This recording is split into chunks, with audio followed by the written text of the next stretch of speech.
मेरे बच्चों welcome to एकेश day.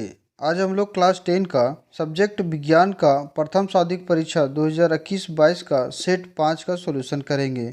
इससे पहले हमने सेट 1, सेट 2, सेट 3, सेट 4 का वीडियो अपलोड कर चुके हैं। यदि आप उसे नहीं देखे हैं तो उसका लिंक आई बोल पे दिया हुआ है या चैनल का प्लेलिस्ट में जाकर सारे वीडियो को आप देख लें। यदि आपको वीडियो अच्छा लगता है, हेल्पफुल लगता है तो वीडियो को लाइक करें एंड आप हमारे चैनल में पहली बार हैं तो चैनल को सब्सक्राइब कर लें, साथ ही साथ बेल आइकन को ऑन कर लें। इससे प्रॉफिट होगा, हमारे चैनल में जो भी एग्जाम से रिलेटेड क्वेश्चन या फैक्ट को अपलोड किया जाएगा उसका नोटिफिकेशन आपको सबसे पहले मिलेगा। तो चलिए क्लास को स्टार्ट करते हैं।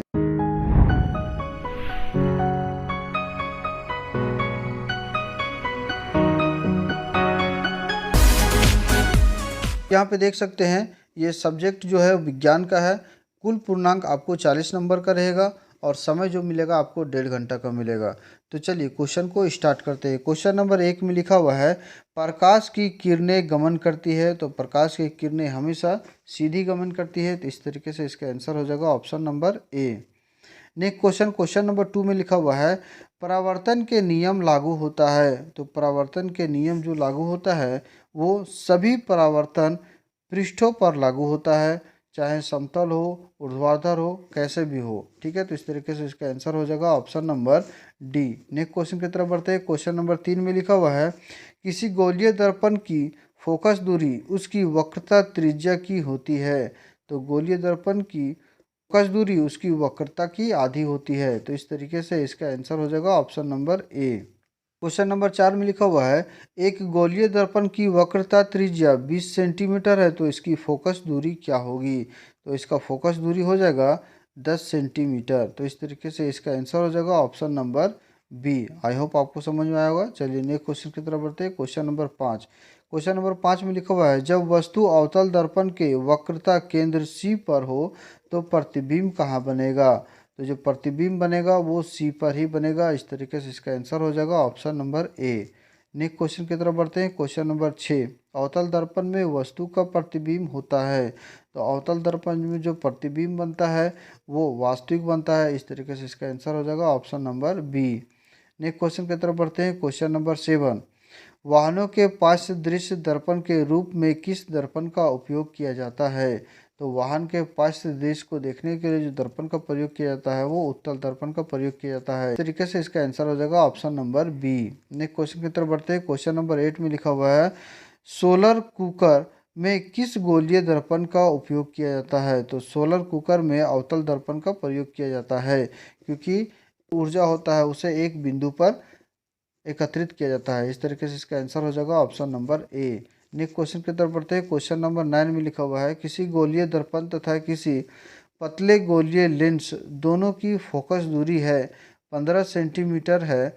दर्पण लेंस समवता है, दोनों अवतल लेंस। इस तरीके से इसका आंसर हो जाएगा option number A. Next question की तरफ बढ़ते हैं। क्वेश्चन नंबर 10 में लिखा हुआ है किसी लेंस की क्षमता P और उसकी फोकस दूरी F में क्या संबंध है। तो इसका आंसर होगा P बराबर 1/f। तो इस तरीके से इसका आंसर हो जाएगा option number A. Next question की तरफ बढ़ते हैं। क्वेश्चन नंबर 11 में लिखा हुआ है लेंस का आवर्धन का व्यंजक लिखे जाते हैं। तो लेंस का आवर्धक व्यंजन लिखा जाता है, वो लिखा जाता है m बराबर v/u। तो इस तरीके से इसका आंसर हो जाएगा option number D. Next question की तरफ बढ़ते हैं। Question number 12। क्वेश्चन नंबर 12 में लिखा हुआ है सामान्य दृष्टि के वयस्क के लिए सुस्पष्ट दर्पण की अल्पतम दूरी होगा। तो अल्पतम दूरी होता है 25 सेंटीमीटर। तो इस तरीके से इसका आंसर हो जाएगा option number C.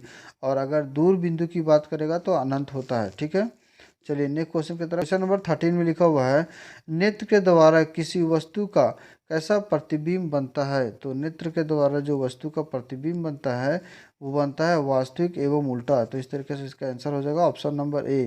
Question number 14 में लिखा हुआ है निम्नलिखित में से किस अभिक्रिया में दो अलग अलग परमाणु या परमाणुओं के समूह का आपस में आदान प्रदान होता है। तो वे द्विविस्थापन अभिक्रिया में होता है। इस तरीके से इसका आंसर हो जाएगा ऑप्शन नंबर डी।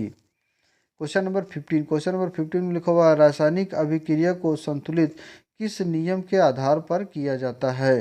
आंसर होगा द्रव्यमान संरक्षण के नियम के आधार पर किया जाता है। इस तरीके से इसका आंसर हो जाएगा option number A. Next question की तरफ बढ़ते हैं। क्वेश्चन नंबर 16 उपचयन से क्या होता है? उपचयन से ऑक्सीजन में वृद्धि होता है। इस तरीके से इसका आंसर हो जाएगा option number A.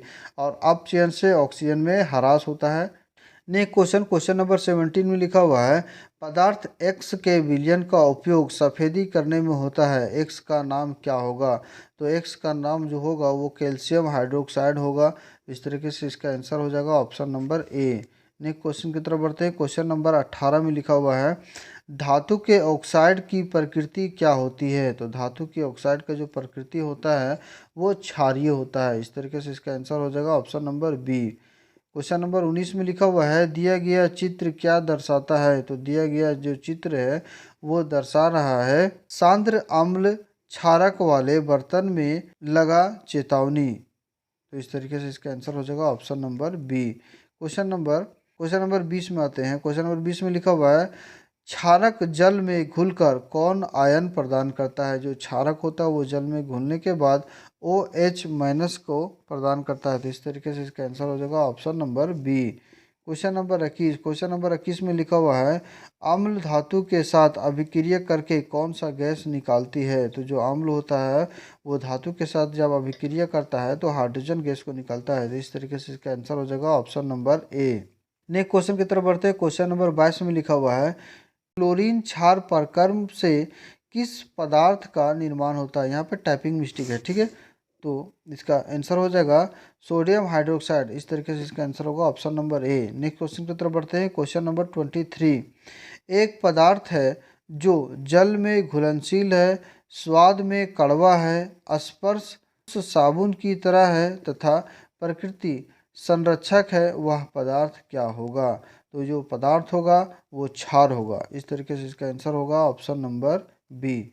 Next question की तरफ बढ़ते हैं। क्वेश्चन नंबर 24, निम्नलिखित में किस pH मान वाले वर्षा को अम्लीय वर्षा कहा जाएगा या कहा जाएगा? ठीक है, तो इसका आंसर होगा 5। जो 5 होगा उसी को अम्लीय वर्षा होता है। नेक्स्ट क्वेश्चन की तरफ बढ़ते हैं। क्वेश्चन नंबर 25, किसी अभिक्रिया में गैस निकल रही है, उसके पास जलती हुई तिल्ली ले जाता है, गैस फट फट की ध्वनि के साथ जलती है, वह गैस कौन है?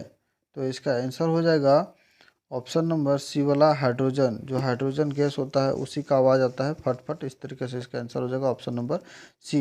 नेक्स्ट क्वेश्चन की तरफ बढ़ते हैं। क्वेश्चन नंबर 26 में लिखा हुआ है, रासायनिक अभिक्रिया में होता है। तो जो रासायनिक अभिक्रिया होता है उसमें अवस्था में परिवर्तन होता है, रंग में परिवर्तन होता है, गैस का उत्सर्जन होता है और सभी। तो इस तरीके से रासायनिक अभिक्रिया में सभी होता है। तो ऑप्शन नंबर हो जाएगा डी। नेक्स्ट क्वेश्चन की तरफ बढ़ते हैं। क्वेश्चन नंबर 27 में, मनुष्य के पाचन तंत्र में भोजन का अवशोषण कहाँ होता है? तो भोजन का जो अवशोषण होता है वो छोटी आंत में होता है। इस तरीके से इसका आंसर हो जाएगा ऑप्शन नंबर बी। प्यारे बच्चों, यदि वीडियो आपको अच्छा लग रहा है, हेल्पफुल लग रहा है, तो वीडियो को लाइक करें एंड अपने दोस्तों के साथ डेफिनेटली शेयर करें।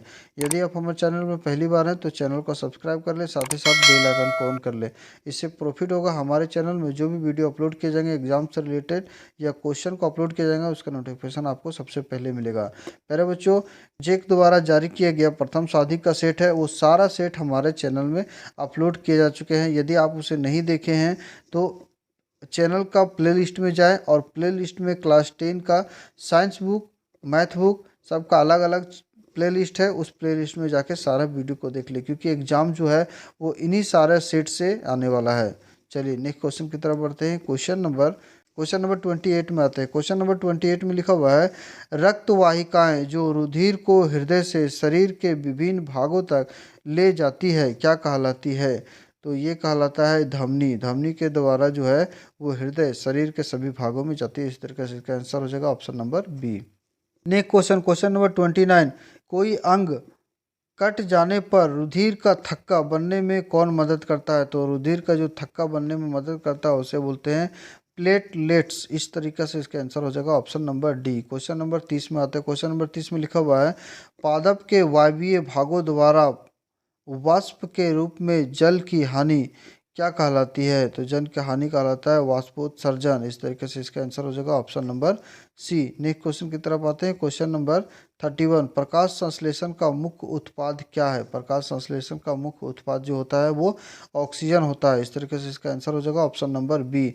नेक्स्ट क्वेश्चन की तरफ आते हैं। क्वेश्चन नंबर 32, अमाशय की आंतरिक स्तर का अम्ल से क्षार किसके द्वारा होता है? तो ये होता है श्लेष्मा के द्वारा। इस तरीके से इसका आंसर हो जाएगा option number A. Next question की तरफ बढ़ते हैं। क्वेश्चन नंबर 33, क्वेश्चन नंबर 33 में लिखा हुआ है निम्नलिखित में किस जीव का शुद्रांत सबसे लंबा होता है?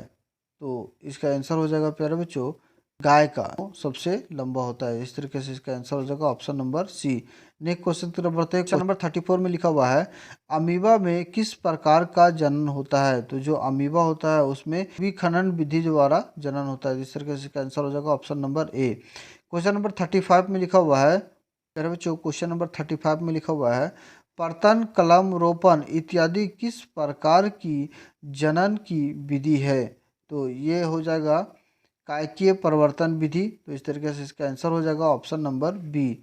नेक्स्ट क्वेश्चन की तरफ बढ़ते हैं। बच्चों क्वेश्चन नंबर 36 में लिखा हुआ है निम्नलिखित में कौन पादप का मादा जनन अंग के भाग है? तो इसका आंसर हो जाएगा परागकोश। इस तरीके से इसका आंसर हो जाएगा ऑप्शन नंबर ए। चलिए नेक्स्ट क्वेश्चन की तरफ बढ़ते हैं। क्वेश्चन नंबर 37 में लिखा हुआ है निम्नलिखित में से कौन लैंगिक संचरण रोग है? लैंगिक संचरण रोग जो है वो है गोनोरिया। तो इस तरीके से इसका आंसर हो जाएगा option number C. Next question की तरफ बढ़ते हैं। क्वेश्चन नंबर 38, शुक्राणु कहाँ उत्पन्न होते हैं? तो जो शुक्राणु होता है प्यारे बच्चों वर्षण में होता है। तो इस तरीके से इसका आंसर हो जाएगा option number C. Question number 39, तापीय विद्युत संयंत्र में उसमें ऊर्जा विद्युत ऊर्जा में रूपांतरित होता है। तो इस तरीके से इसका आंसर हो जाएगा option number A. Next question number last, question number 40 में लिखा हुआ है गोबर गैस को अन्य किस नाम से जाना जाता है? तो इसे जय गैस के नाम से भी जाना जाता है। इस तरीके से इसका आंसर हो जाएगा ऑप्शन नंबर सी। प्यारे बच्चों इस तरीके से हमने साइंस का सेट 5 का सारा क्वेश्चन को सोल्यूशन किया और इससे पहले सेट 1, सेट 2, सेट 3, सेट 4 सारा वीडियो हमने अपने चैनल में अपलोड कर चुके हैं। यदि आप उसे नहीं देखे हैं तो प्यारे बच्चों सभी क्लास के वीडियो चैप्टर वाइज देखने के लिए हमारे चैनल को सब्सक्राइब करें, साथ ही बेल आइकन को ऑन कर लें। उसके बाद एक के स्टडी को टच करें। उसके बाद आप होम पेज पर आ जाएंगे। होम पेज में आने के बाद प्लेलिस्ट को टच करें। प्लेलिस्ट को टच करेंगे तो यहाँ पे क्लास वाइज वीडियो को अपलोड किया गया है, उसे आप पूरे चैप्टर वाइज देख सकते हैं। Thanks for watching. एक के स्टडी ऑलवेज विथ यू।